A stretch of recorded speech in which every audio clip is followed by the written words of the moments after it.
on est déjà en direct avec les internautes que je salue, que nous saluons tous. Nous partageons cette journée ensemble. Et justement, pour revenir sur l'histoire de l'Église, c'est très important de connaître son histoire. Si on ne sait pas d'où on vient, on croit qu'on est tout seul. Et l'histoire de la dénomination est importante à connaître. Personne n'est parfait et Dieu n'a jamais travaillé avec des hommes parfaits. Et la dénomination n'est pas parfaite, mais parce qu'on est des humains. Cependant, Dieu a suscité l'Église adventiste pour une mission spéciale à la fin des temps.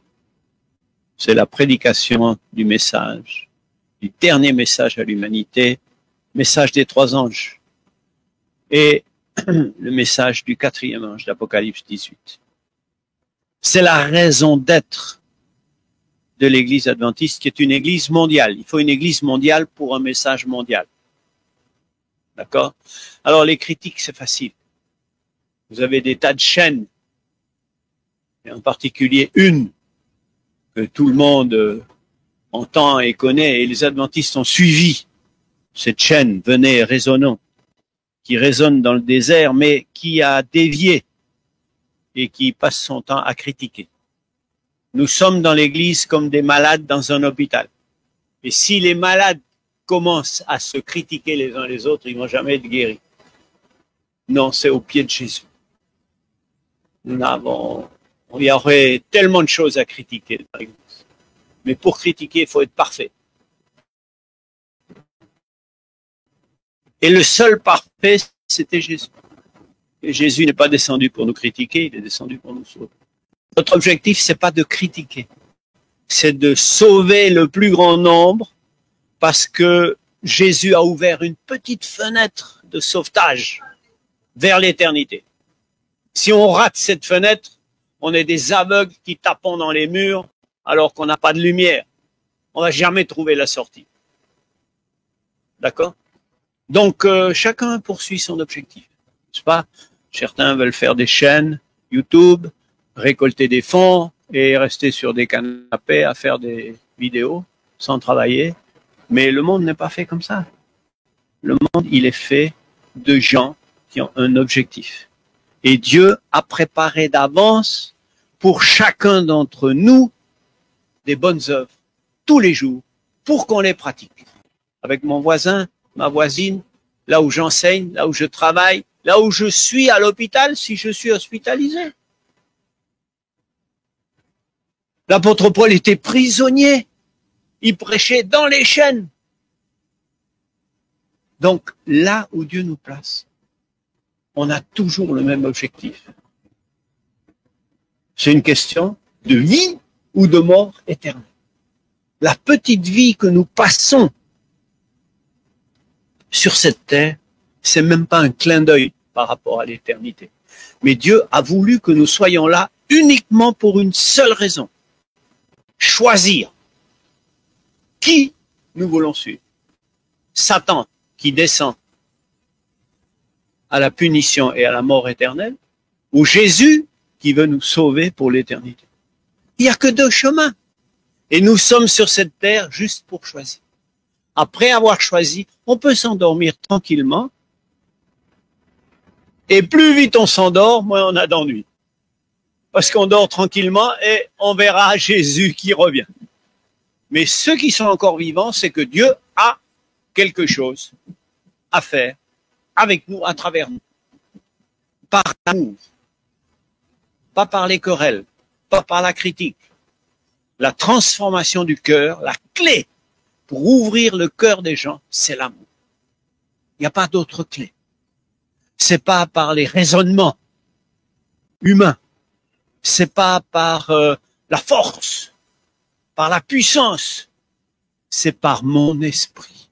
Et l'esprit de Dieu, c'est un esprit d'amour. On transforme par l'amour. Si je suis ici pour me faire voir, pour être un grand conférencier, j'ai raté ma mission. Je dois être ici par amour de ceux à qui je vais parler. Et vous, vous allez aussi parler après par amour pour sauver des gens en étant des ambassadeurs de Jésus sur terre. L'ambassadeur représente celui qui l'envoie. Et il doit ressembler à celui qui l'envoie. D'accord? Donc, lorsque vous êtes un missionnaire médical, vous devez être motivé par l'amour, comme Jésus était motivé par l'amour. On vous critique. C'est normal. C'est normal. Il y a des gens qui font des dépressions parce qu'on les critique. C'est comme un poisson qui est allergique à l'eau. Nous vivons dans un monde imparfait de critiques. Si vous ne voulez pas être critiqué, il faut changer de planète. L'apôtre Paul, il a été lapidé. Il a pris 40 coups moins 1, 2 fois. On l'a laissé pour mort. Vous pensez qu'il a fait une dépression parce qu'on ne l'aimait pas? Il avait un objectif. Il a une mission spéciale. Et la Bible est claire. Tous ceux qui veulent vivre fidèlement en Jésus-Christ seront persécutés. Ils ne seront pas applaudis, ils seront critiqués et on les persécute. Vous remontez le courant d'une rivière. La rivière descend comme un tsunami vers le mal. Nous, on remonte la rivière. Vous ne voulez pas prendre des morceaux de bois, des courants, des éclaboussures sur vous? Alors, arrêtez-vous et descendez avec tout le monde la rivière. C'est cool. Ça surfe. Mais ce n'est pas la voie du Seigneur. Grande, large est la voie qui mène à la perdition. Étroit est le chemin qui mène à la vie. Il y en a peu. Parce que c'est un chemin qui monte dans la montagne. Il est difficile. Mais il monte vers le haut.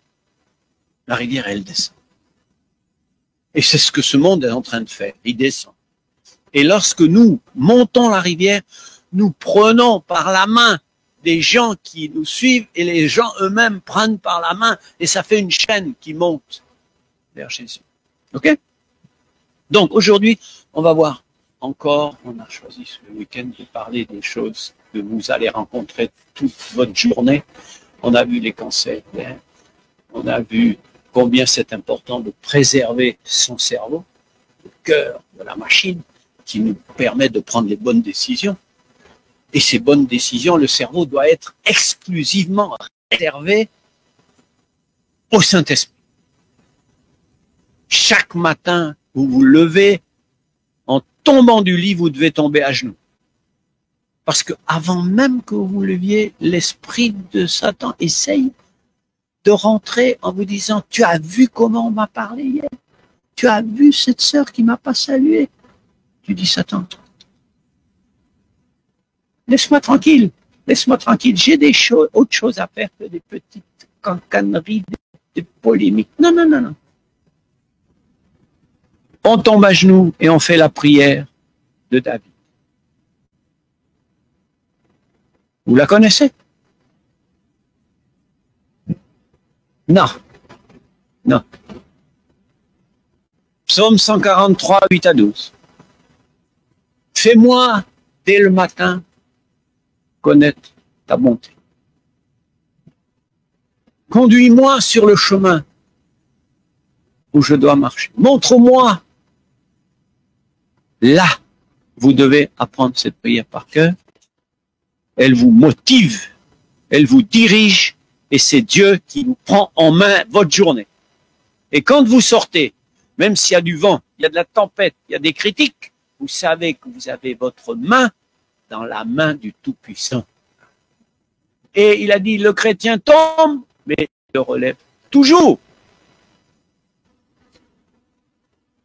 On ne peut pas apprendre sans tomber. C'est ce que m'a appris mon père quand j'ai voulu apprendre à skier. Je me suis énervé quand je suis tombé. Il m'a dit, non, non, t'énerve pas. Si tu veux apprendre, tu dois tomber.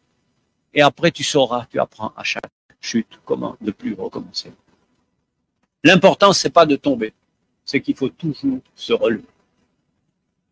D'accord? Celui qui gagne, c'est celui qui se relève le dernier. Et on se relèvera jusqu'à l'arrivée. Et Dieu va nous aider pour ça. Donc aujourd'hui, on voit l'obésité, le diabète, l'hypertension. Vous trouverez ça tout autour de vous. Et en tant que thérapeute, vous devez pouvoir connaître et pouvoir échanger. L'obésité et le diabète. On va définir déjà ce que c'est que l'obésité. On a l'indice de masse corporelle, Body Mass Index, le BMI. C'est le poids de la personne divisé par le carré de sa hauteur. En mètres. Le poids, vous avez par exemple quelqu'un qui fait 75 kilos, il mesure 1,75 m. Donc vous mettez 75 en haut, en bas vous divisez par 1,75 m au carré. Et on a un exemple ici, 1,75 m au carré, ça fait 3,6, 3,06. Le BMI, c'est 75 divisé par 3,06, ça fait 24. On a un indice. Alors, si l'indice est en dessous de 18,5, on est maigre. Entre 25 et 30, entre 18 et 30, c'est normal. Inférieur à 25, c'est normal. Entre 18 et 25. À partir de 25, en dessus, il y a du surpoids. En dessus de 30, c'est de l'obésité. Et en dessus de 40, là, c'est vraiment sévère et c'est trop. D'accord? Mais il faut une calculette pour tout ça. Il y a beaucoup plus simple que ça. Il y a beaucoup plus simple que ça. On mesure le tour de taille avec 1 centimètre à l'ombilic. On mesure le tour de taille à l'ombilic.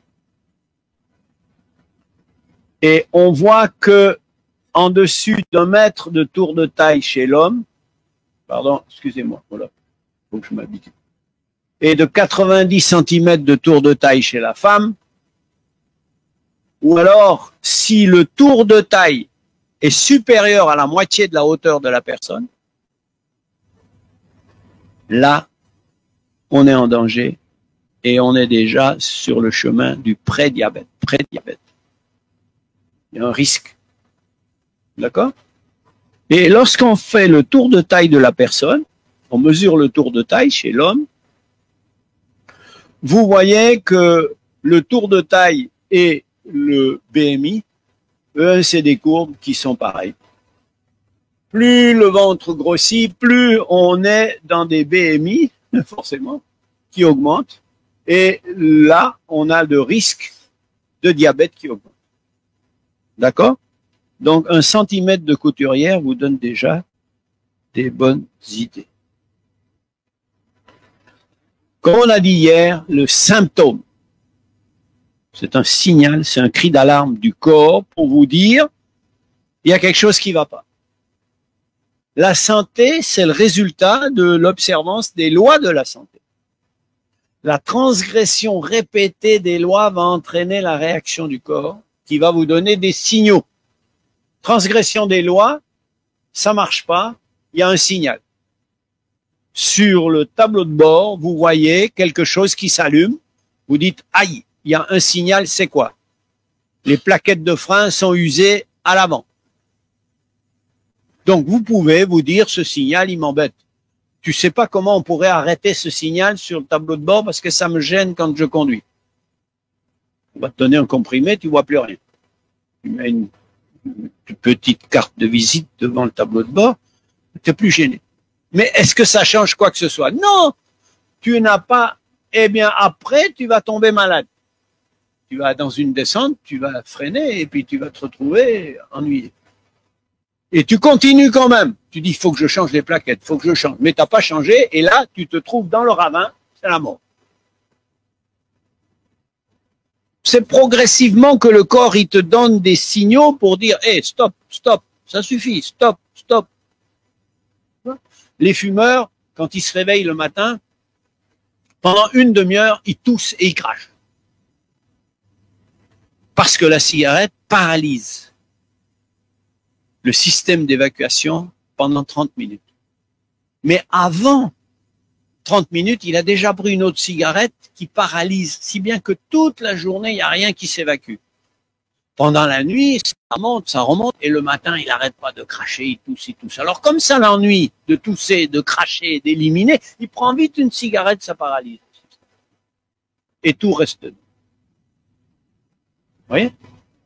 Mais le corps lui dit, arrête, il s'est encombré, il faut laisser sortir. Il prend vite une cigarette, boum, ça paralyse le truc, il s'en pleure. Et toute la saloperie reste à l'intérieur. On peut tuer le symptôme. On a des médicaments pour tuer les symptômes, mais c'est pas ça. D'accord? Voilà ici comment ça fonctionne les lois. La santé, c'est comme une autoroute. Vous voyez? Vous êtes sur la route, sur l'autoroute, et vous avez des lois pour l'oxygène, des lois pour l'eau, pour la température, les aliments. Tout à coup, vous commencez à chauffer la personne. Alors, elle a des symptômes. Elle va commencer à transpirer. Il fait trop chaud. Mais vous continuez à chauffer. À un moment, elle va dire, mais j'ai soif. Là, je transpire trop, il faut me donner à boire. Vous continuez à chauffer. Eh bien, elle va se déshydrater, elle va mourir.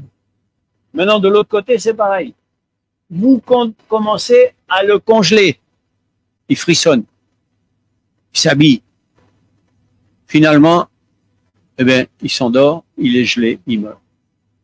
Ceux qui vont en haute montagne, ils sont tellement dans le froid que s'ils n'arrivent pas à se réveiller le matin, ils dorment et puis ils se congèlent sur place. La maladie, c'est comme ça. Mais si vous changez, vous revenez dans les clous, cette autoroute, c'est les clous. La loi. Il y a des lois pour le sucre. On parle du diabète. Le taux de sucre, il y a un taux normal. Si vous montez, c'est l'hyper. Si vous descendez, c'est l'hypo. Et vous avez des signaux d'hyper et d'hypo. D'accord? Un des premiers signaux, c'est la prise de poids qui dérape. Donc, on se pose des questions. La répartition des graisses. La graisse dans le corps, elle se répartit différemment chez l'homme et chez la femme. Chez l'homme, c'est au ventre. La répartition androïde, c'est autour du ventre. Il y a parfois des femmes aussi qui peuvent se répartir de façon androïde, mais la plupart du temps, la femme, c'est plutôt les hanches et jusqu'aux genoux, en bas. Vous voyez, c'est pas la même silhouette chez la femme. Entre parenthèses, vous allez voir que cette répartition, elle a de l'importance. Parce que la graisse, elle peut être en superficie, sous la peau. D'accord? C'est la graisse sous-cutanée. Et puis, vous avez de la graisse, et ça, c'est surtout chez l'homme, qui est en intra-abdominal. Cette graisse-là, elle est très dangereuse. C'est un symptôme de la graisse qui va se déposer aussi sur les artères et qui va entraîner des ennuis. La graisse viscérale, ça, c'est dangereux. Donc, l'homme est plus exposé parce que la femme, elle va répartir en bas, mais l'homme, avec la graisse intra-abdominale, ça peut être dangereux. Maintenant, la graisse, elle peut avoir différents types de graisse. Vous avez la graisse blanche et la graisse rousse. La graisse rousse, c'est une graisse qui est en position intermédiaire vers soit l'amaigrissement, soit en stockage de graisse qui est beaucoup plus difficile à perdre d'une fois qu'elle a été stockée comme ça.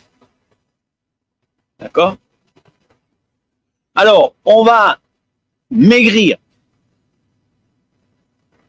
lorsqu'on va dans ce sens-là. Le froid et l'exercice physique ont tendance à faire passer la graisse blanche en graisse brune qui va être fondue pour donner de l'énergie. Vous voyez? Quand vous faites de l'exercice physique chaque jour, eh bien, vous transformez de la graisse brune en énergie et la graisse blanche en graisse brune. D'accord? Maintenant, lorsque, au contraire, vous ne faites aucun exercice et vous mangez mal et trop, L'exemple, c'est le gars qui va regarder les Jeux Olympiques à la télé. Il s'est déjà installé dans son fauteuil. Il veut personne qui le dérange. Il a ses canettes de bière et il a ses chips, il a ses pop-corn, il a tout l'équipement. Les gens qui font le sport, ils sont en forme, mais lui, il ingurgite et il bouge pas. Eh bien, lui, il stocke. À la fin des Jeux, il a pris 2-3 kilos parce qu'il a rien fait du tout. Et il a fait que manger sans bouger. Vous voyez? Donc, la graisse se répartit. Il y a des graisses dangereuses si elles sont viscérales. Et c'est plus dangereux d'avoir de la graisse blanche que d'avoir de la graisse rousse. Et il y a moyen de les faire passer d'une à l'autre lorsqu'on fait de l'exercice ou lorsqu'on s'expose au froid. Parce que le froid demande de l'énergie, alors on va brûler les graisses. Moi, je suis allé en Suisse le jour et j'ai vu au bord d'un lac, j'étais complètement frigorifié, j'ai plus l'habitude du froid maintenant que j'habite aux Antilles. Et ces gens-là arrivent au bord du lac, c'était au mois de décembre, toutes les flaques d'eau étaient gelées. Il fallait faire attention où on mettait les pieds. Ils arrivent au bord du lac, ils se déshabillent, ils se mettent en maillot et ils rentrent dans l'eau. Rien que de les voir, je leur ai dit faites attention, faites attention. Ils ont dit non, mais on a l'habitude. Ils sont rentrés, ils ont nagé, ils ont fait un petit tour et quand ils sont sortis, ils ont dit maintenant, là, on est bien. Et moi, si je mets un pied 30 secondes, je meurs. Donc, vous voyez comment? Alors, ces gens-là, ils vont brûler de l'énergie. Hein. Le corps va devoir tenir. Et là, ils vont brûler. Parce qu'il faut réchauffer la machine. Hein. Vous voyez ça? Alors là, la graisse va se brûler dans ces conditions. Mais même une douche froide, à la fin de votre douche, si vous terminez par une douche froide, ça va, vous allez voir comment vous vous sentez après. Bon. L'obésité de l'enfant. Nous commençons ici en Europe à voir de l'obésité de l'enfant, mais aux États-Unis, les enfants sont obèses et les enfants sont déjà diabétiques. D'accord? La responsabilité des parents, on a vu hier, hein, l'enfant, on le récompense avec ça, pas avec des fruits. Donc, il s'habitue à la malbouffe. Un enfant obèse, je vais regarder, donnez-moi 2 secondes pour que je vous mette ça en clair, c'est très important pour vous.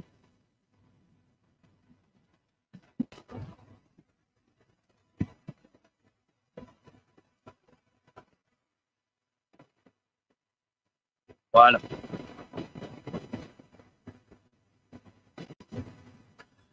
Un enfant obèse à l'âge de 6 ans a 50% de malchance de rester à l'âge adulte.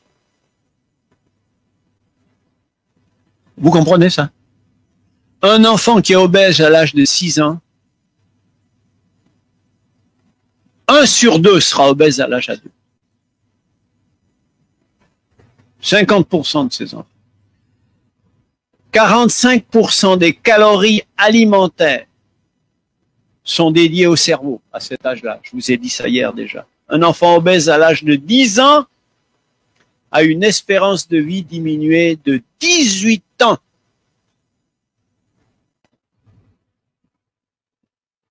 D'accord? Un enfant obèse à l'âge de 10 ans, vous savez déjà à l'avance qu'il va faire des maladies comme le diabète. Donc l'obésité de l'enfant, c'est pas une petite affaire. Et il y a des mamans qui sont contentes parce que l'enfant est gros. Il est gros, enfin, il pèse beaucoup. Non, il doit être normal pour son âge. Il n'a pas à être gros.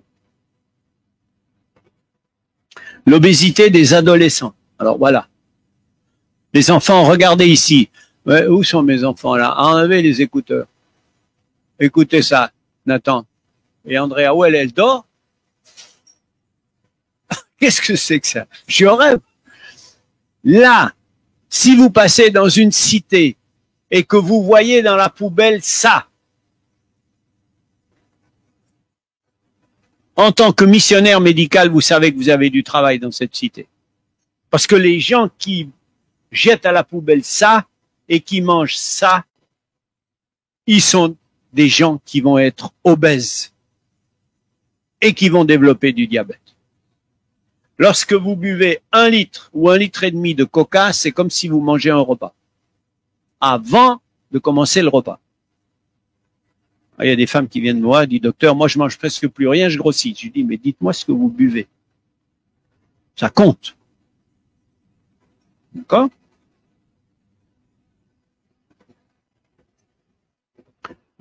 Donc vous avez des symptômes de mauvaise alimentation. Le premier symptôme le plus courant d'une mauvaise alimentation, c'est la constipation. On a vu ça hier. Tout commence par l'intestin. L'intestin mal nourri ne travaille pas. Il n'y a que l'homme qui part au travail sans manger. L'intestin, tu lui donnes pas à manger, il ne travaille pas. Tu lui donnes ce qu'il veut pas, il ne travaille pas. Tu es constipé. Ensuite, l'intestin est percé, malmené. Il va y avoir l'entrée dans l'organisme de produits non digérés, des produits toxiques, et vous allez avoir allergie, grippe répétée. Si quelqu'un dit il y a la mauvaise grippe. La mauvaise grippe? C'est quoi la mauvaise grippe? Moi, ça fait 30 ans, j'ai pas fait de grippe. Je travaillais à l'hôpital. Et ma fille, elle prenait la grippe, ma première fille. Il y avait la mauvaise grippe. Je lui dis, c'est quoi la mauvaise grippe? C'est que ton système immunitaire, il est déficitaire parce que tu manges mal. Et donc, tous les virus qui passent, c'est pour toi. Mais quand tu manges bien, le corps, il nettoie ça. Vite fait. L'endométriose, l'eczéma, la dépression, la schizophrénie, l'autisme, l'hyperactivité. On a vu ça hier. Il y a le cerveau qui est atteint par l'inflammation et on commence à être mal.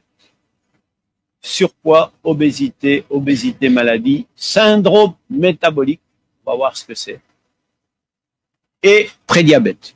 Là, on arrive à la maladie. Quand on a accumulé tous ces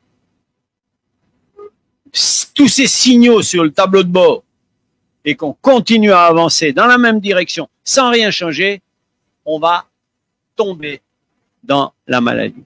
Mais vous verrez, il n'est pas trop tard. On peut faire tout le chemin inverse en changeant de direction, en changeant une mauvaise habitude. C'est pour ça que ça vaut la peine de comprendre. Alors, qu'est-ce que c'est que le syndrome prédiabète ou le syndrome métabolique? C'est quelqu'un qui fait un bilan, il rentre chez le docteur et on va lui faire 5 choses. La prise de la tension artérielle. Si elle est entre supérieure à 135/85, ou si il est déjà traité pour hypertension lorsqu'il rentre au cabinet du docteur, il perd 1 point. Il faut avoir 3 points sur 5 positifs pour rentrer dans la catégorie du syndrome métabolique ou du prédiabète. D'accord? La glycémie, on lui fait une prise de sang, on regarde le sucre. Si le sucre est supérieur à 1 gramme par litre, il y a déjà 2 points. Ensuite, on lui fait les graisses du sang, les triglycérides.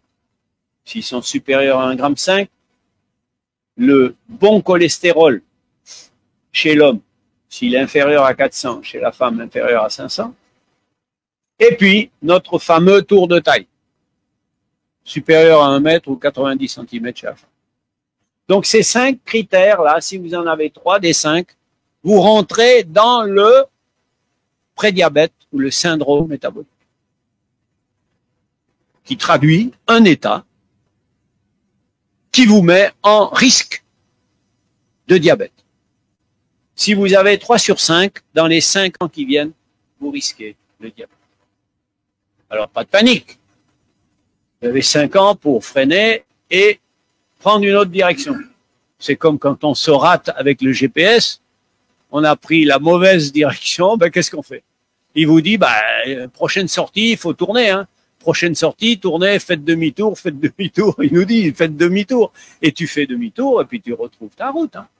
Il n'y a pas le feu. On est là pour ça. C'est ça le missionnaire médical. On dit aux gens, attention, danger. en danger. Il y a moyen de s'en sortir. C'est pas une fatalité. Au contraire. Alors ici, on a des schémas. Vous voyez, on va commencer par le bas. Vous avez l'obésité. L'obésité, elle vous surprend pas entre le soir et le matin. Vous vous couchez, vous regardez au miroir, vous dites c'est pas moi. Non, ça vient doucement. Ça monte, tranquille. Tranquille. Et à un moment, vous dites, ah oui, ben je suis plus dans les critères là. Là, maintenant, il faut que je fasse quelque chose. Vous voyez, ça vient gentiment, vous avez le temps de vous retourner. Mais si vous vous trouvez là, c'est pas la catastrophe. Et le syndrome métabolique, c'est la même chose, ça vient gentiment. Maintenant, on va voir l'insuline. Alors, le sucre, vous voyez, le sucre ici, c'est le sucre à jeun. Le sucre à jeun. Il monte. Il est un tout petit peu élevé. Rien du tout. Il est à 1,2, 1,1. On vous dit, c'est pas méchant. Mais si vous faites rien, ben, le sucre, il va monter là. Mais pourquoi il monte pas trop vite? Parce que l'insuline est sécrétée.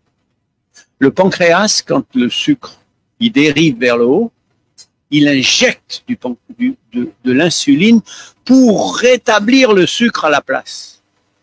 Alors, si vous mangez des fruits, le sucre, ils sont sucrés les fruits, le sucre va monter. Mais il monte doucement parce que le fruit, il nécessite une digestion toute douce. Mais si vous buvez un demi-litre de coca, le coca n'a pas besoin de digestion, c'est du sucre pur qui rentre dans l'organisme comme un tsunami.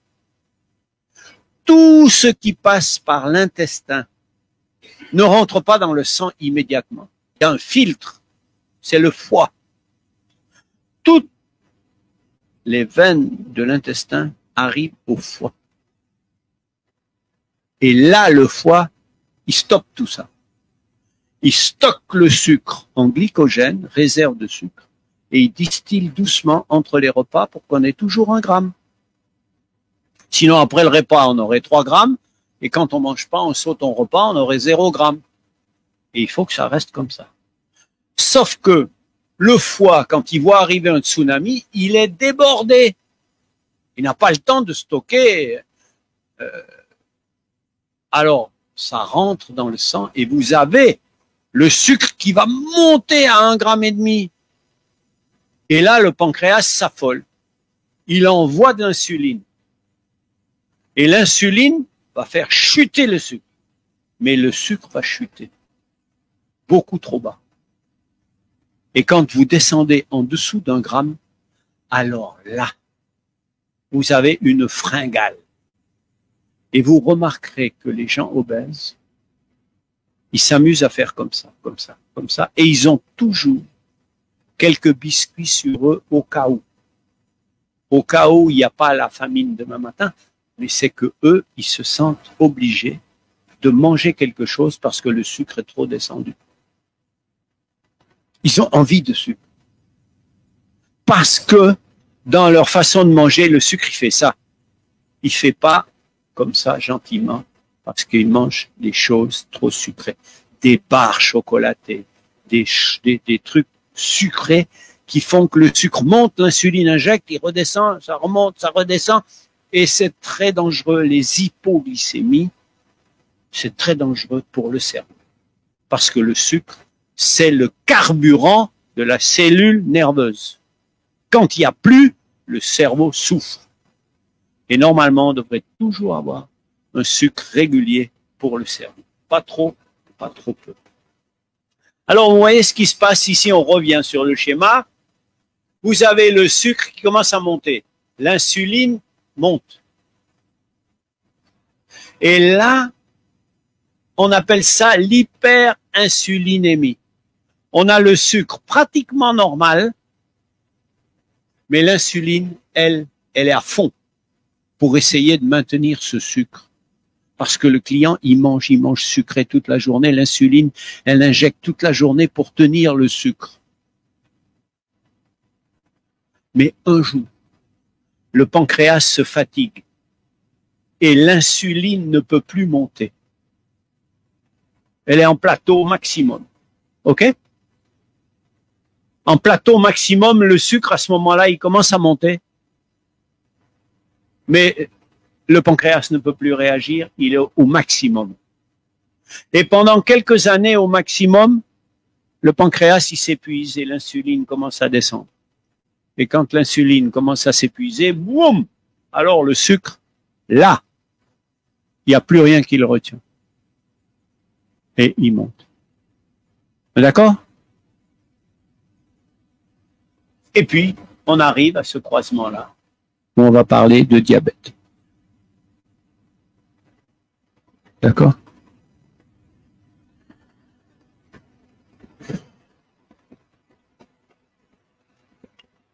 Continue. Eh ben, c'est la même chose, hein. Je vous ai expliqué déjà, c'est tout. Alors, quand on a, dans cette première phase, ce que je vous explique ici, c'est que le sucre monte, l'insuline est injectée, ça donne de l'énergie, mais l'insuline, elle va permettre à tout ce sucre de baisser. Ce sucre, quand il baisse dans le sang, il va où? Elle le transforme en graisse. La façon la plus rapide de grossir, c'est de manger du sucre. C'est pas de manger du gras. Parce que le corps transforme le sucre en graisse à cause de l'insuline. Et puis, au bout d'un moment, la glycémie augmente quand même, mais l'insuline, elle peut plus. On appelle ça l'insulinorésistance. L'insuline augmente, mais c'est comme si on faisait plus rien. Pendant que l'insuline est au maximum, elle va entraîner le stockage des graisses. Mais elle va entraîner l'obésité, l'hypertension, les maladies cardiovasculaires. Sur les gros vaisseaux, elle va stocker les graisses. Ça va faire l'artériosclérose. Hein? Mais quand on va voir l'hypertension tout à l'heure, vous verrez comment ça fonctionne. Et alors, on a les maladies auto-immunes, le cancer, etc. Voilà le mécanisme.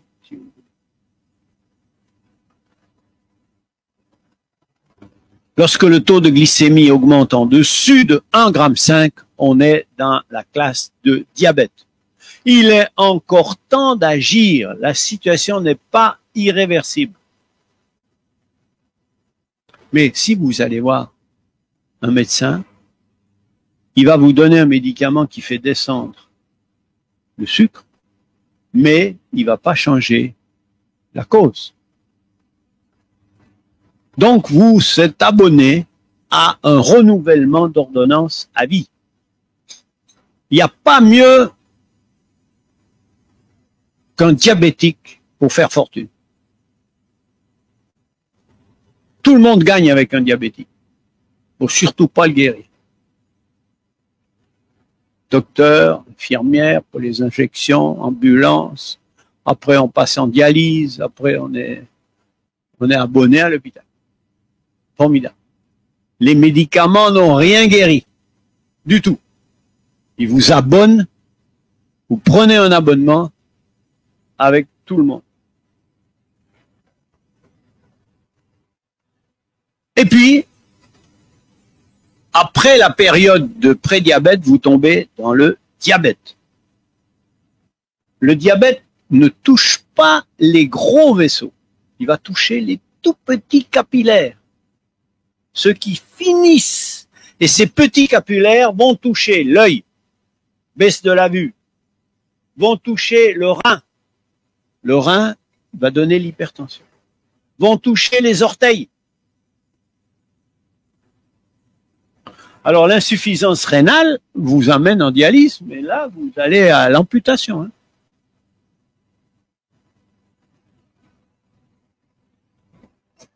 Ça c'est les complications du diabète.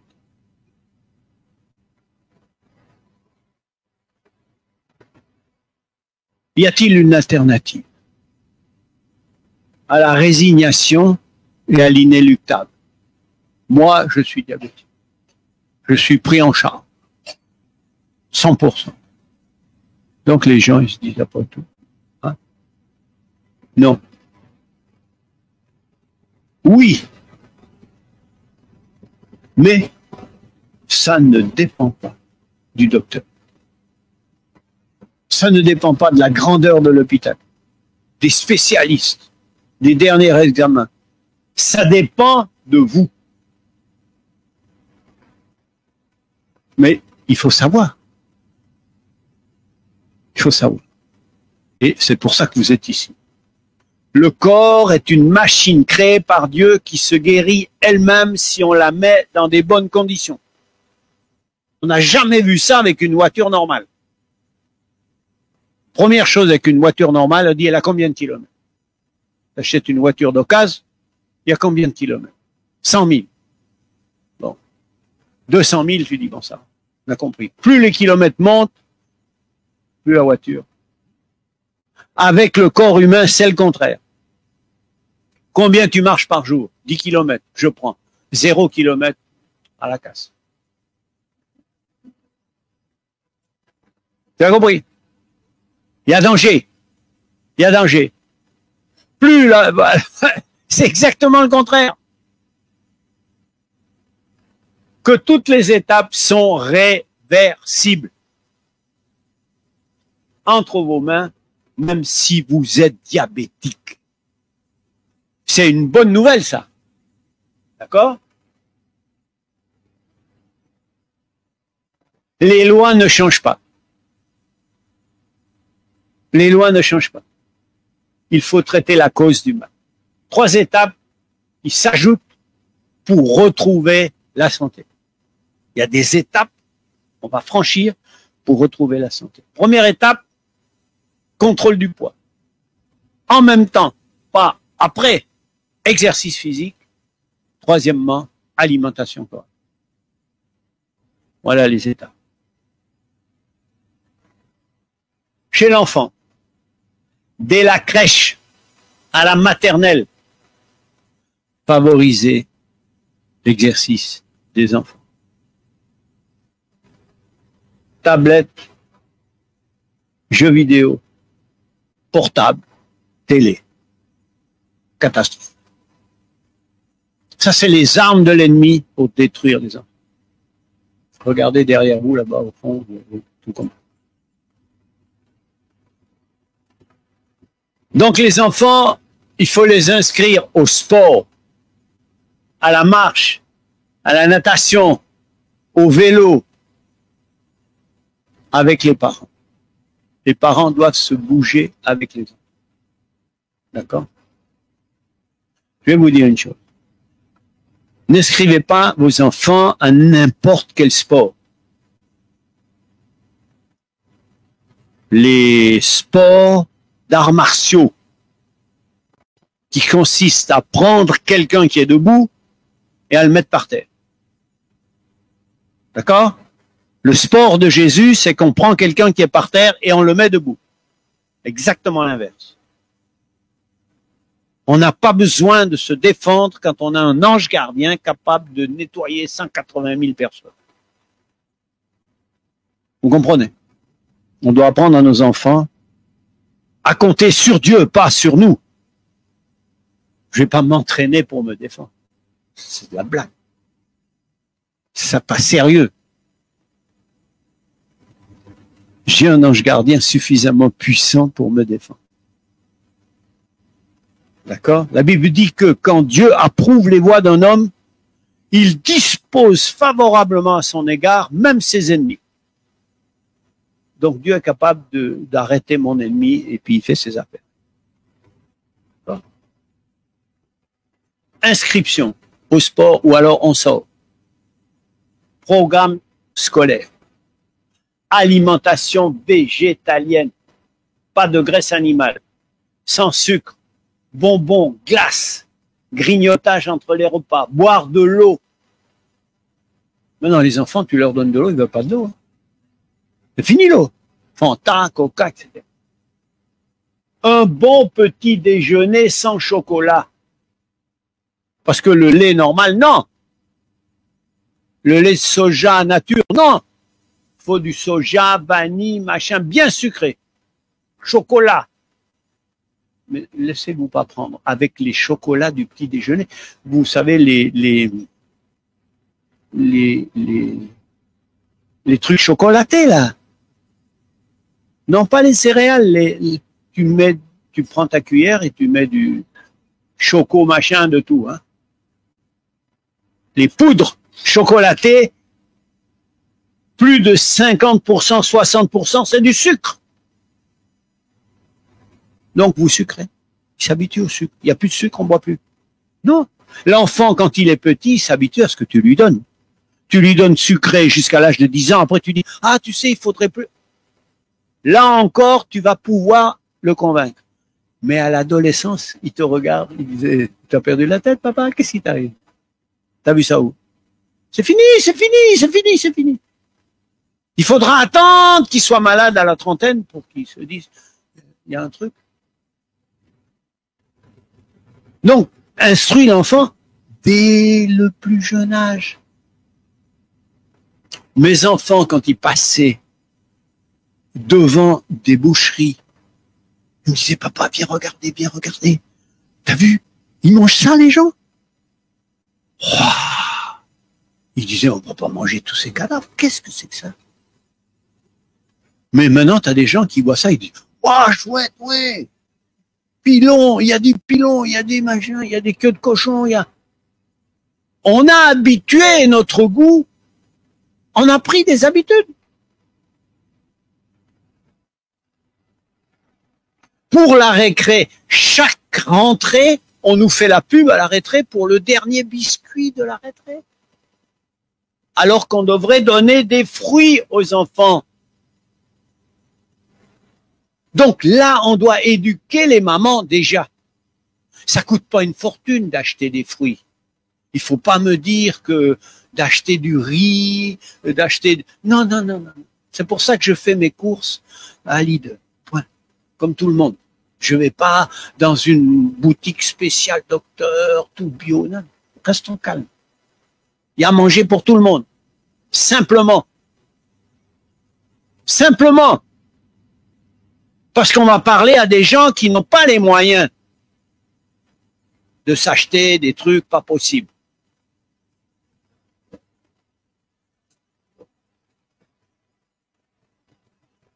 Chez l'adulte, pas de graisse animale. Graisse animale, ça veut dire quoi? Traduisez en vrai. Beurre, d'abord, 100% de graisse. Fromage, ensuite. Glace, etc. D'accord? On n'achète pas de sucre à la maison. Si vous achetez du sucre, 1 kilo de sucre, ça doit vous faire 1 an. D'accord? Quand je me suis marié, j'ai acheté 3 kilos de sucre par semaine. On mangeait des gâteaux. On aimait les gâteaux. Ah, bon. Quand tu es malade, vite fait, tu arrêtes, hein. Ma femme, en 6 mois, elle était asthmatique. Elle n'a jamais fait d'asthme.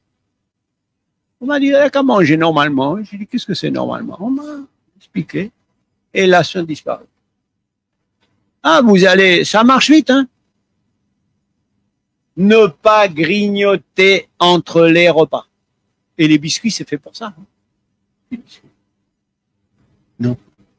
On ne grignote pas entre les repas. C'est la règle. Chaque fois que vous grignotez, vous arrêtez le processus de digestion. Donc, vous arrivez au repas suivant, le précédent n'est pas digéré encore. Tout est déréglé. Ne boire que de... Ah, ça, c'est une bataille. C'est une bataille.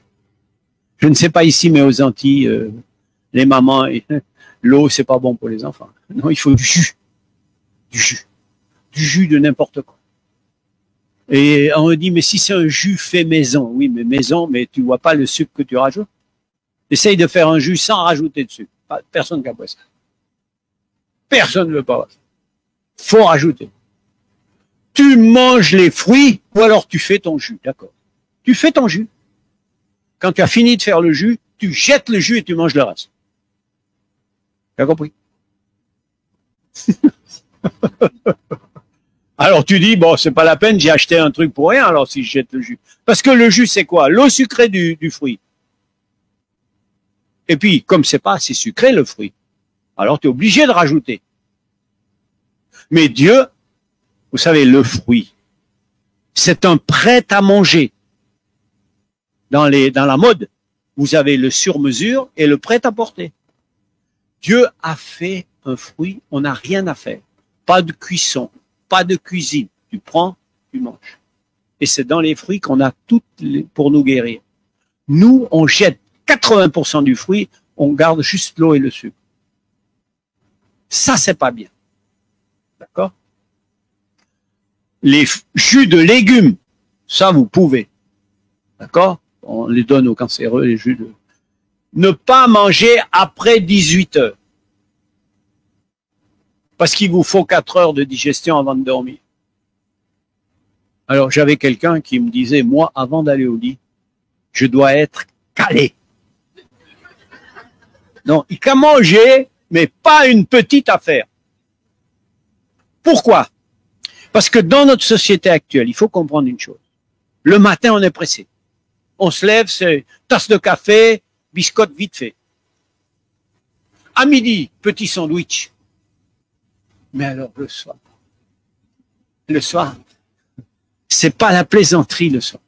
On arrive et là, on est calé devant la télé et on s'endort. Et qu'est-ce que le corps va faire avec tout ce qu'on lui donne le soir? Aucun sport, rien du tout. Tout est stocké en graisse.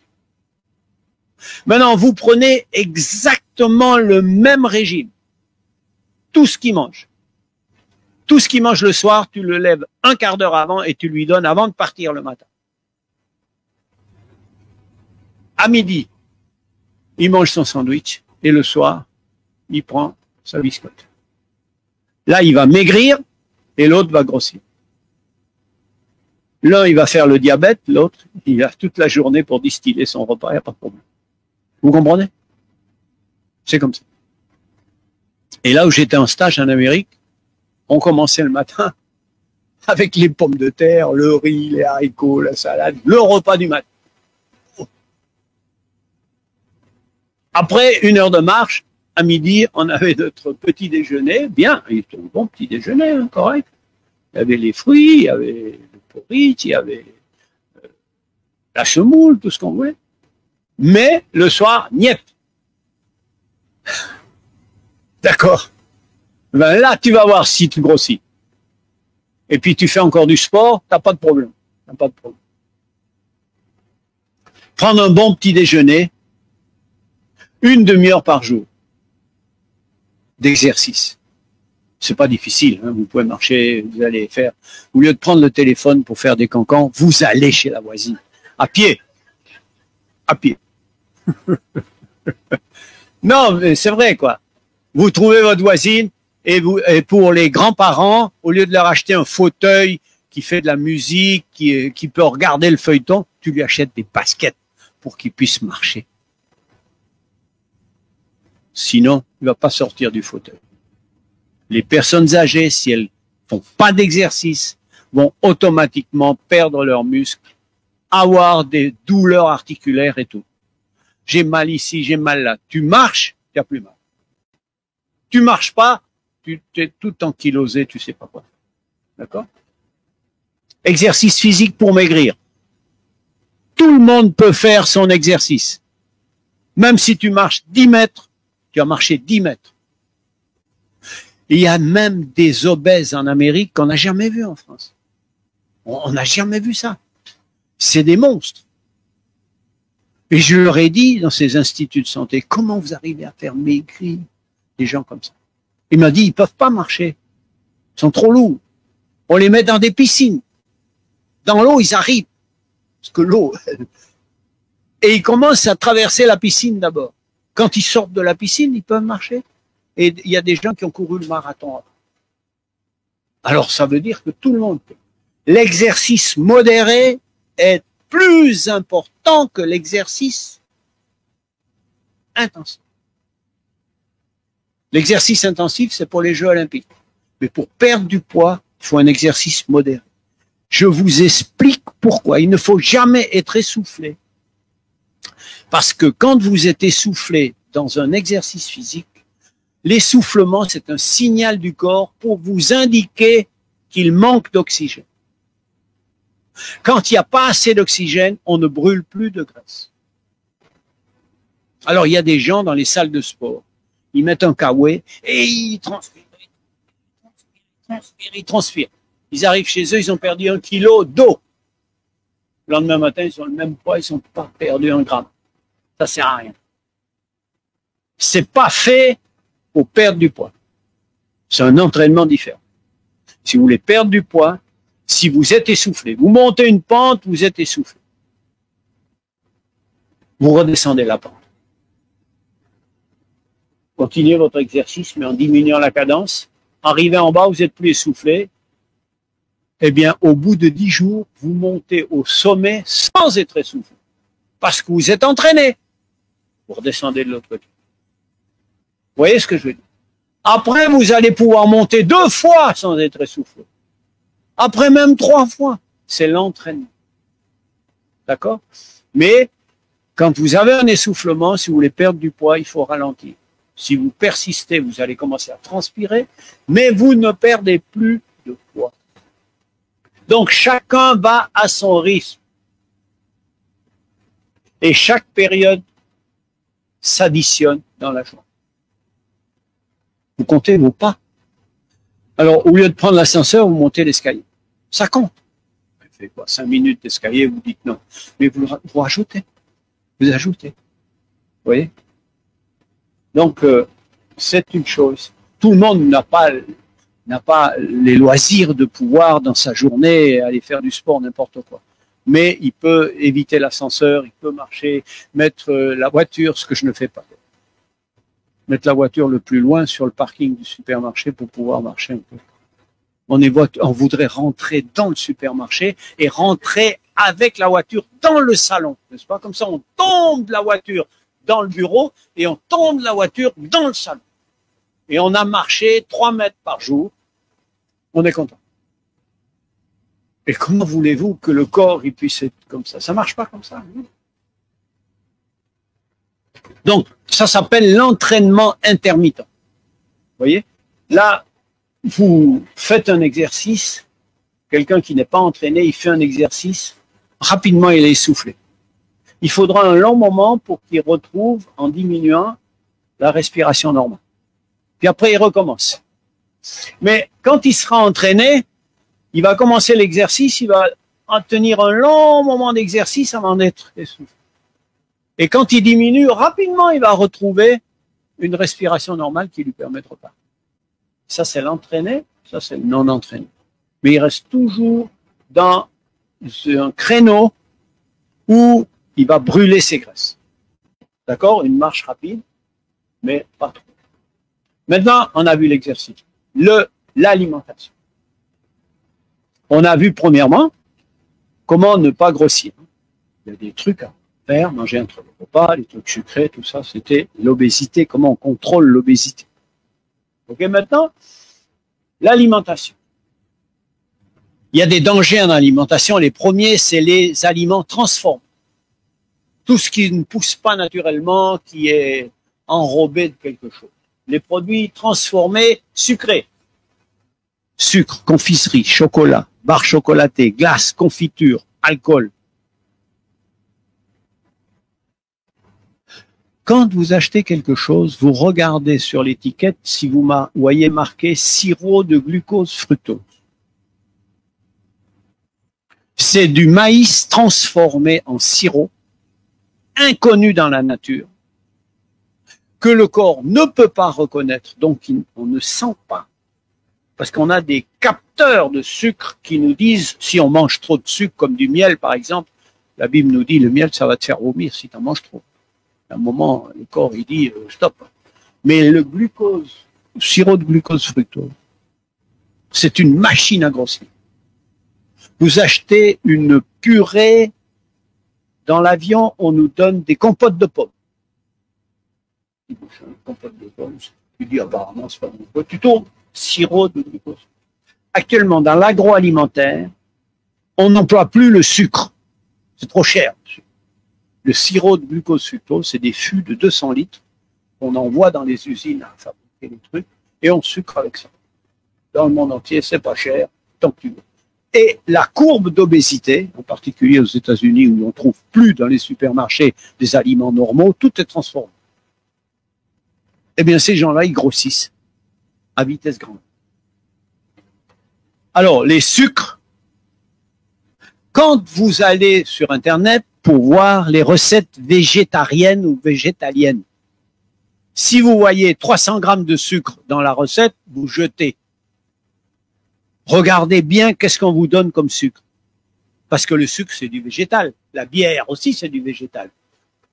Mais on ne va pas prendre n'importe quoi sous prétexte qu'il n'y a pas de viande dedans. Si la recette est trop sucrée, soit vous coupez à 4 le sucre, ou vous prenez pas. Il y a un problème. Parce qu'on peut être végétalien obèse. Hein. Si vous mangez que des pâtisseries, c'est végétal. Hein.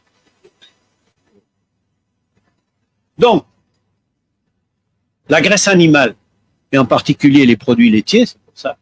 Les produits laitiers, c'est les cancers du sein. Les poulets, les produits laitiers, c'est cancer du sein. On a remarqué que les végétariens adventistes faisaient plus de cancer du sein que les autres parce qu'ils étaient abonnés aux produits laitiers. Ils n'ont pas le droit de manger de viande, mais alors les fromages, les produits laitiers, ça, ils sont végétariens, alors ils mangent de ça. Eh bien, ils ont tout ce qu'il y a là-dedans. On a étudié hier qu'est-ce qu'on trouve que la vache, elle met dans son lait toute sa poubelle. Et avec le lait, on fait les glaces, on fait le beurre, on fait le fromage, on fait tout et on a tout. Alors, si vous voulez l'alimentation des vaches, faut passer 1 heure, j'ai tout ce qu'il faut, des vidéos pour ça, mais c'est pas la peine. La graisse trans. Alors ça, c'est le plus dur. Enfin, le plus dur peut-être, ça dépend comment vous êtes. Parce que c'est le meilleur. Hein. Les pâtisseries, viennoiseries, frites, chips et margarines. Ça, c'est les plus dangereux pour le corps humain. Et c'est ce qu'on aime le plus. Hein. Tu vois une boulangerie, tu vas acheter un petit machin. Bon, si c'est une fois de temps en temps. Mais il y a des gens qui ont les moyens, ils se font livrer les pâtisseries tous les matins. Au bureau. Et ces gens-là, tu les suis, à 45 ans, infarctus, tout le monde descend. Ah oui, le cœur est en tarte très fine. Graisse trans. Les cadavres. Si, cadavres. Ça ne pousse pas sur les arbres. Viande, poulet, poisson, produits de la mer. Alors, si j'avais le temps, peut-être, je vous passerai quelques vidéos quand on sera en novembre. Vous verrez comment les crevettes, parce que ça coûte cher les crevettes. Vous allez au restaurant, vous prenez les crevettes, ça fait bien. C'est classe. Surtout les grosses crevettes. Vous verrez comment ils sont traités. Avec quoi on les élève et comment ils arrivent dans les assiettes. Alors, pour manger ça, il faut le faire. D'accord? Et c'est les riches, mais les riches, ils meurent. Hein? Voilà. Les œufs. Les œufs, 2 œufs par semaine, double risque de diabète. D'accord? C'est gras. Et la graisse, c'est ce qui empêche le sucre rentrer dans les cellules. L'insuline ne peut pas marcher avec la graisse. Et ça forme le diabète. L'obésité fait le lit du diabète. Vous connaissez, faites une capture d'écran, vous connaissez tout ça depuis longtemps. Et c'est facile à expliquer quand vous avez quelqu'un à qui vous voulez expliquer l'alimentation, qui vienne à ma consultation, je retourne l'ordinateur et on parcourt l'assiette. Un schéma, c'est beaucoup plus simple à expliquer qu'une grande théorie. Et tu me dis, mais docteur, je ne vais pas me rappeler tout ce que vous m'avez raconté. Alors moi, je leur donne ça. Et je vais le mettre sur là pour que vous puissiez l'avoir avec les petites recettes que je donne à mes patients aussi. On parcourt cette assiette avec mes patients. Ce qu'on peut manger à l'intérieur et ce qui nous détruit à l'extérieur. Il y a des choix à faire. Ici, c'est la plus grande étude américaine. Plus de 4 89 000 personnes suivies pendant 30 ans. C'est moi qui ai fait ça. Ah ouais. Donc, c'est adventistes en plus. Pourquoi c'est intéressant d'avoir des adventistes? Parce qu'on enlève deux risques majeurs qui faussent les études. Normalement, les adventistes, ils n'ont pas d'alcool et de cigares. Parce que si vous voulez étudier la puissance des tomates, mais si vous l'étudiez chez un fumeur ou un non-fumeur ou un buveur ou un non-buveur, vous savez plus si c'est les tomates ou l'alcool qui va vous gâter la santé. Donc, il faudrait éliminer ces deux choses-là, puis après, on va discuter du reste. Donc, théoriquement, chez les adventistes, on a éliminé ce risque. On va voir la différence entre le diabète chez les non-végétariens et la population normale, qu'on dit normale. On dira qu'elle a un risque 1. D'accord? C'est ce qu'on appelle chez nous le végétatou. Allez, mange comme tout le monde. Bon. Et puis, vous avez le semi-végétarien. Lui, il est végétarien quand on l'invite. Hein? D'accord? Et puis, vous avez le pesco-végétarien. Lui, c'est végétarien, sauf poisson. D'accord? Et puis, vous avez le lacto, c'est le végétarien vrai. Il ne mange pas de produits animaux, mais il mange des produits laitiers. C'est un végétarien. Et puis, vous avez le végétalien vegan. Alors, 1, risque de diabète 1. Moins vous avez de produits animaux, là, on est déjà au tiers. Mais le vegan, il a 20% de diabète, alors que le mangeur, il en a 1. Vous voyez comme c'est rare. Et c'est pour toutes les maladies comme ça. Prenez diabète, hypertension, cancer. Quand vous êtes au végétal, déjà, vous éliminez à la pelle les maladies. À la pelle. Ensuite, si vous obtenez à être dans cette catégorie et que vous êtes quand même malade, on va voir que Dieu a mis dans la nature des médicaments pour diminuer et pour vous guérir. Vous voyez ce que je veux dire? Maintenant, si vous allez vous amuser à donner des tisanes pour le diabète à un mangeur de chez McDo, il vous nettoie avec le hamburger vite fait vos salades. Hein. Non, on ne peut pas se battre avec quelqu'un qui ne veut pas changer la base. On commence par enlever les grosses crasses et puis après on va essayer de bichonner entre les cheveux. Mais on va pas... Vous voyez? Les œufs. Les œufs et le diabète.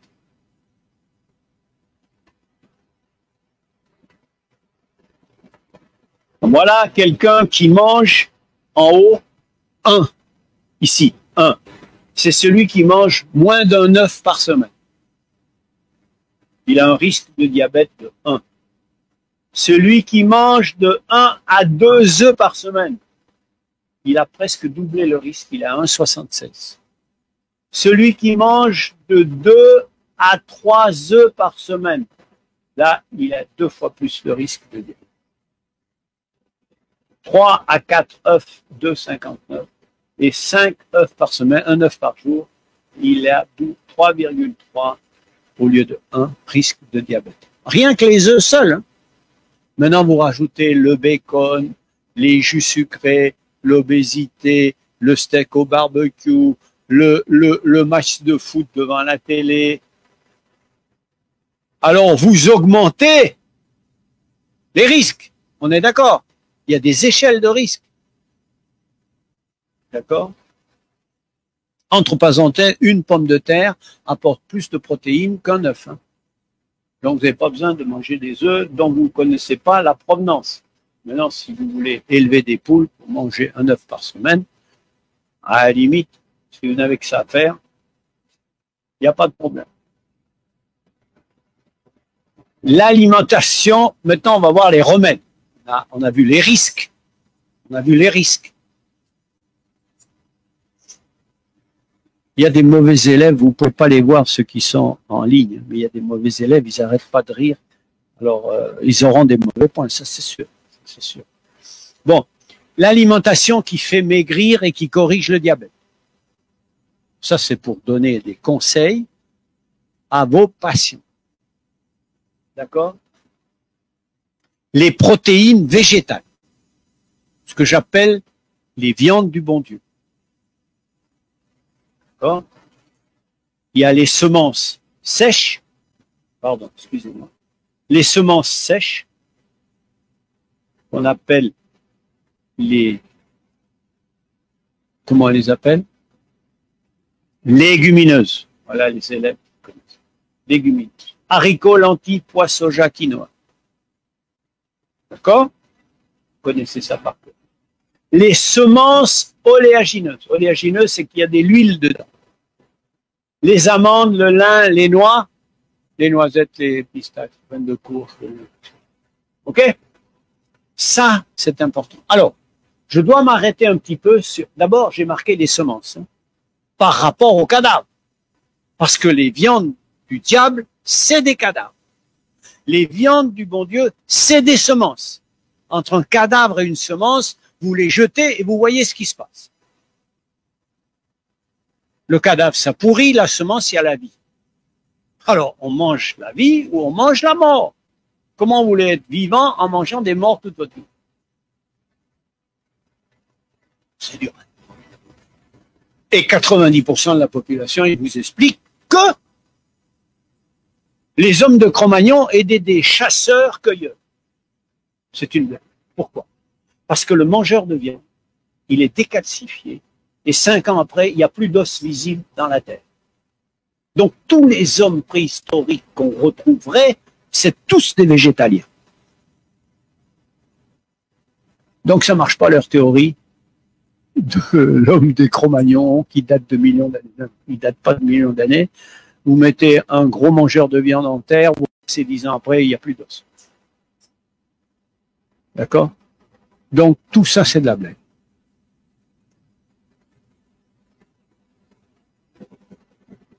Ah oui, les semences oléagineuses. J'ai bien dit les semences. J'ai pas dit les huiles. Avec ces semences, si vous les pressez à froid, vous avez un petit peu d'huile. Si vous les pressez à chaud, vous doublez l'huile. Mais vous avez des mauvaises huiles. Il y a des choses faciles à presser, comme l'olive. Et puis vous avez des choses difficiles à presser, vous pouvez essayer les pépins de raisin. Prenez des pépins de raisin, vous essayez. D'accord? Qu'est-ce qu'il faut faire? Il faut chauffer. Donc l'huile, on en prend très peu. D'accord? L'huile d'olive, une cuillère à soupe par jour pour la famille, pour la vinaigrette. Et encore, tu peux faire de la très bonne vinaigrette sans huile. Tu manges les graines, mais le minimum d'huile. Si tu fais une friture, tu peux prendre l'huile de coco, elle résiste à la chaleur. Sinon, les huiles du calme. Et là, vous pouvez faire un effort pour acheter une huile pressée à froid. En sachant que, dans les magasins diététiques, les bouteilles d'huile pressée à froid, on a le droit de mettre l'étiquette dessus s'il y a un tiers de la bouteille pressée à froid. Le reste, c'est de l'huile du supermarché. Donc, vous dépensez votre argent pour avoir plus de la moitié de l'huile du supermarché ajoutée avec eux. C'est comme ça. Voilà. Alors, allez pas vous ruiner en huile. Une bouteille d'huile, c'est comme un sachet de sucre. Très peu. Mais par contre, les noix, les amandes, les graines de lin et les noix, là, vous gênez pas. Vous devez en prendre chaque jour. C'est des protéines avec des huiles qui servent au cerveau à tout, qui sont des anticancéreux puissants. D'accord? Vous devez savoir, pour conseiller, vous devez le savoir et vous le pratiquez vous-même. Les semences oléagineuses, les céréales complètes, riz, petit épeautre, camut, ça c'est les anciens riz, avec les anciens blés, avec attention au pain complet. Pourquoi? Parce que pour les diabétiques, le pain complet, il est trop sucré. D'accord? On parle du diabétique ici. D'accord?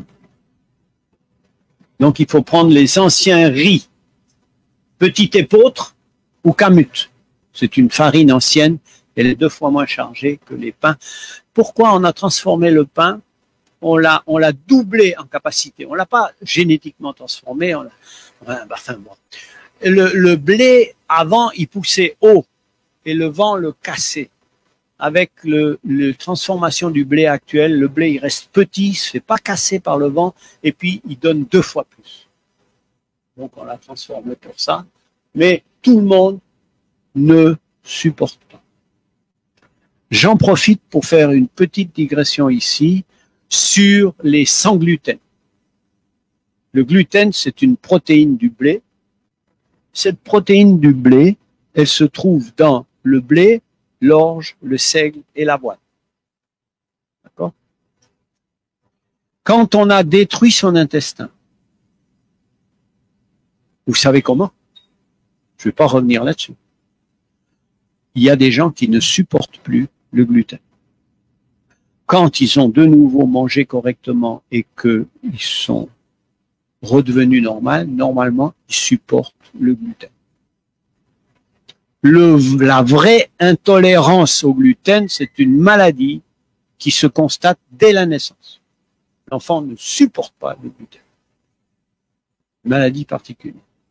Mais maintenant, vous allez chez un naturopathe, vous avez mal aux oreilles, intolérance au gluten. Tout le monde est intolérant au gluten. De base. Après, on discute. Non. Du calme. Restons calmes. D'accord? Restons calmes. Restons calmes. C'est extrêmement rare. J'exagère, mais c'est pour vous montrer comment c'est. Alors, vous avez la moitié des gens qui vont chez les naturopathes qui reviennent sans gluten. Et c'est un jeu de piste pas possible pour... Ah bah, écoutez, chacun se fait du mal comme il peut, mais bon, faut exagérer. Ensuite, les fibres non digérées, c'est dans les choux, les légumes et aussi dans les haricots et les lentilles. Chaque fois que vous avez des fibres, vous donnez à manger aux bons microbes. Et les bons microbes travaillent pour vous. Ils rétablissent l'intestin, ils donnent les acides gras libres qui sont pour le cerveau, l'intelligence, contre le diabète, ils vous coupent l'appétit, tout va bien. Et quand vous n'avez plus faim, écoutez, je vous donne mon exemple. Quand je travaillais à l'hôpital comme chirurgien, on travaille fort, on mange bien le matin, mais moi, je ne pouvais pas attendre midi. J'avais trop faim parce que je mangeais pas correctement le matin. Si vous donnez pas au corps ce dont il a besoin le matin, à 11 heures, il fallait que j'aille vite chercher un sandwich pour attendre midi. Souvent, on sort à 1 heure ou un peu plus tard. Et lorsqu'on m'a dit ce qu'il fallait manger, on m'a porté des bols de céréales, de flocons d'avoine, j'ai dit, moi je travaille, je ne peux pas manger, il faut me donner à manger, hein, je ne peux pas manger, c'est pas moi, je suis pas un oiseau, manger des graines. Et lorsque j'ai mangé le repas qu'on m'a donné, je me retrouve à 3 heures de l'après-midi. J'avais pas mangé et j'avais pas faim. Je dis quoi? Mais j'ai pas pris mon sandwich ce matin. Vous donnez au corps ce dont il a besoin, il vous laisse tranquille. Vous n'avez plus faim. Mais l'obèse, son problème, c'est qu'il a toujours faim. Donc au bout d'un moment, il dit le docteur, il dit ce qu'il veut, mais moi je ne vais pas passer ma vie à je bouffe, puis c'est fini, je bouffe. Il faut que je sois au moins heureux si je suis pas. Vous voyez quoi? Parce que le corps, vous mangez un steak avec des frites, 1 heure après, vous avez faim. Le corps vous dit, moi je sais pas quoi foutre avec ce que tu m'as donné, j'ai faim. Donc le gars, il a toujours quelque chose sur lui, il va manger. Sinon, il est malheureux. Alors, on a déjà des tas d'ennuis dans la vie, en plus, on ne peut pas manger. Les gars, c'est des masochistes, ils veulent se torturer, ces gars-là. Vous voyez? Donc, la première découverte de celui qui mange correctement, c'est qu'il est bien. C'est qu'il est bien. Si vous n'êtes pas bien, c'est qu'il y a quelque chose qui ne va pas. D'accord? Alors, il y a une excuse spéciale adventiste. Parce que l'adventiste, lui, est malin. Pour pas devenir végétalien, il a trouvé une excuse. 6 mois après être devenu végétalien, il a fait une carence en vitamine B12. Il a dit, moi, j'ai pas pu. Le docteur m'a dit, vous êtes carencé en vitamine B12. Je vais vous dire. Alors, la vitamine B12, il faut 5 ans. On a 5 ans de réserve de vitamine B12. Alors, au bout de 6 mois, il m'a dit non. Le docteur m'a dit non, carencé. Il recommence tout de suite, la fille. Elle trouve un truc imparable. J'arrête tout, j'ai dit d'accord. Je discute pas avec le docteur, je laisse tomber. Intolérant, vitamine B12, 6 mois après, hein, il a fait, même 3 mois, il a dit, non, je suis intolérant. Fini, terminé. Non, je vais vous dire, moi, ça fait l'an 2000, ça fait maintenant, l'an 2000, hein, 25 ans, 24 ans. J'ai la vitamine. Alors, le taux de vitamine B12, on ne sait pas la normale. Comme les gars, ils sont hyper saturés en vitamine B12 avec les produits animaux, la normale, ils sont à 300, 400, 500, mais la normale est à 100. Et jusqu'à 30, tu n'as pas de signe.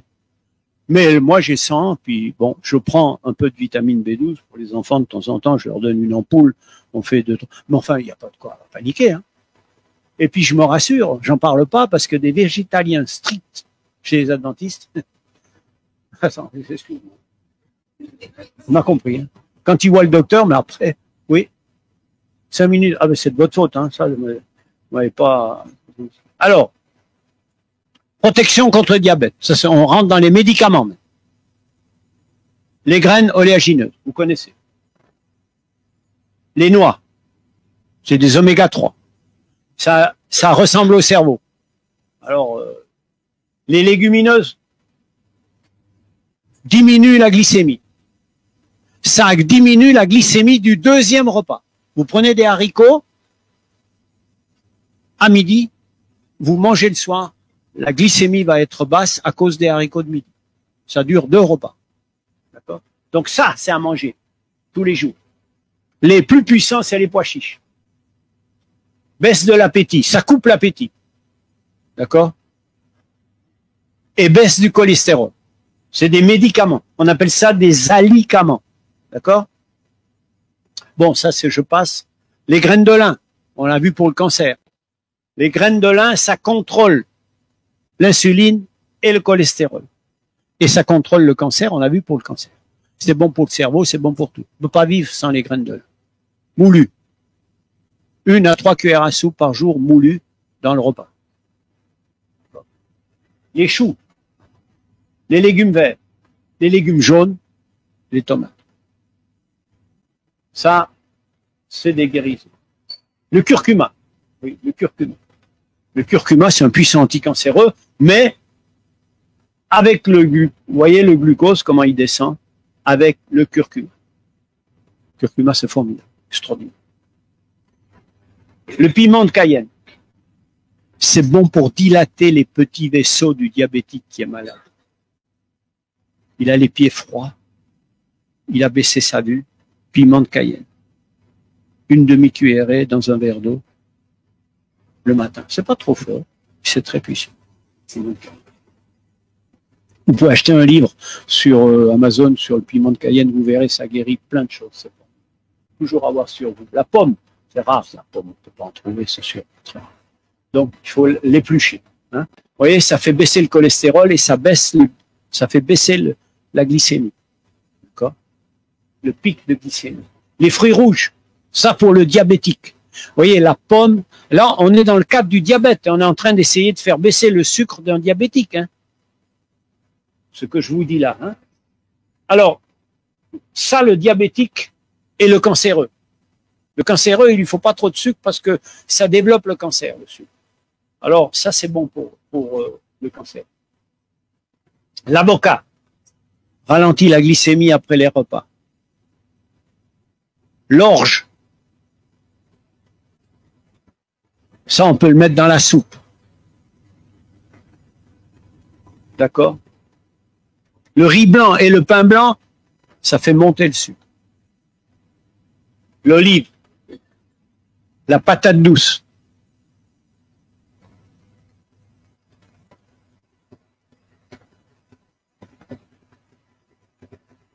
antidiabétique. L'amla. L'amla, c'est une groseille indienne. Tu prends une cuillerée. Alors, l'amla, ça se peut, les Indiens l'utilisent pour les cheveux. Il faut aller dans une boutique indienne et vous demander la poudre d'amla. Une cuillère à café dans un verre d'eau, c'est équivalent au traitement antidiabétique qu'on vous donne par la bouche. Très puissant antidiabétique, l'amla. C'est un anticancéreux aussi. Je le donne dans les cancers aussi. Ça, regardez bien ce site internet. Docteur Barnard. Sur YouTube, vous avez des vidéos extraordinaires. Comment renverser le diabète, comment faire pour l'hypertension, comment diminuer le cholestérol. Docteur Barnard, Physician Committee, ça s'appelle. Mais vous tapez sur YouTube pour trouver facilement Docteur Barnard, un monde sain. C'est des vidéos en français. Parce que lui, c'est un Américain, il y a plein de vidéos en américain. Mais en français, un monde sain, Docteur Barnard, et vous avez les vidéos vraiment, vraiment magnifiquement faites. Nous aurions dû faire ça, mais Dieu a dû trouver des gens ailleurs qui le font mieux que nous, si on ne veut pas le faire. Nutrition Fact. Ça, c'est magnifique aussi. Vous trouvez, mais c'est en anglais. Mais maintenant, c'est plus un problème. Parce qu'avec ChatGPT, vous faites coller, copier-coller, vous mettez, et il vous traduit tout. En allemand, il vous traduit tout. Il y a un Allemand qui m'a écrit tout en allemand, je comprenais rien, j'ai donné à ChatGPT, il m'a traduit. Moi, j'ai réécrit en français, j'ai dit traduit en allemand, j'ai envoyé. Et il m'a même corrigé son allemand, il a dit, ouais, c'était un Suisse allemand, il m'a dit, ça, c'est pas comme ça qu'on devrait dire, mais enfin, j'ai compris. Attention, ils sont forts. D'accord, ok? On avance. Bon, ça, c'est les maladies. Alors, laissez-moi avancer. Non, c'est fini. C'est fini. Ça, je me suis trompé, j'ai mis les antihypertensions dans le truc ici. Maintenant, bon, je pense qu'on va s'arrêter là parce que le temps est arrivé. En plus, il y a des feuilles, des plantes qui sont lourdement antidiabétiques aussi, qu'on peut rajouter quand on a fait ça. D'abord, on ne peut pas commencer à aller plus loin si la personne ne veut pas changer ses habitudes. Elle continue avec le coca, vous arrivez avec vos petites feuilles, ça ne va pas marcher. Et vous ne pouvez pas donner un traitement hypoglycémique puissant à des gens qui ne savent pas contrôler leur glycémie. Il y a des gens qui ne contrôlent pas, c'est l'infirmière qui passe. Donc là, vous ne pouvez rien faire. Il faut avoir l'accord de l'infirmière qui va diminuer son traitement antidiabétique si vous prenez le relais. Vous comprenez? Ça, c'est différent. Mais ces conseils-là, c'est pour tout le monde. Et puis, s'il voit que sa glycémie revient à la normale, il arrête le traitement. Mais quelqu'un qui est sur insuline, il faut faire attention. Parce que lui, s'il se réveille avec une insuline normale, et puis qu'il prend son insuline, en plus, il va se retrouver en hypoglycémie. Et on va dire, ah, mais c'est parce qu'elle a pris une tisane le soir, qui c'est qui vous a donné ça, et vous allez être en mauvaise posture. Vous comprenez? Voilà, mais on va s'arrêter là. Merci de votre attention. On va maintenant, je ne sais pas quel est le programme, je vais demander aux organisateurs. Je crois que c'est Denis qui a un exposé à vous faire. Si vous avez aimé cette vidéo, merci de vous abonner à Alliance Éternelle 7 et à bientôt. Bye.